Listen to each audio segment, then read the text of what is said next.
পৌষ মাস মানেই শীতের আমেজ আর নানা রকমের পিঠের গন্ধে ভরে ওঠা রান্নাঘর।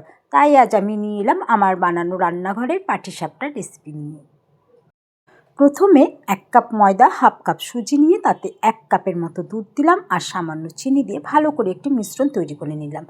অন্যদিকে নারকেল কুড়িয়ে তাতে সামান্য গুড় দিয়ে গ্যাস ওভেন জ্বেলে ভালো করে নাড়াচাড়া করে একটা পুর তৈরি করে রেখে দিলাম। অন্যদিকে সাদা তেলের সঙ্গে সামান্য ঘি একসাথে মিশিয়ে রেখে দিয়েছিলাম।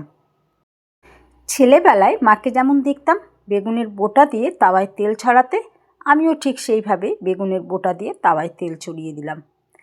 এবার তাওয়ায় ব্যাটার ঢেলে চারদিক সুন্দরভাবে ঘুরিয়ে দিলাম যাতে পিঠা পাতলা হয়।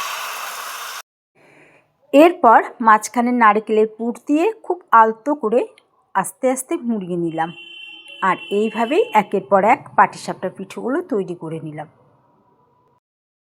ঘরোয়া স্বাদ, শীতের আমেজ আর ছেলেবেলার স্মৃতি সব মিলিয়ে পৌষের পাটিসাপটা অসাধারণ।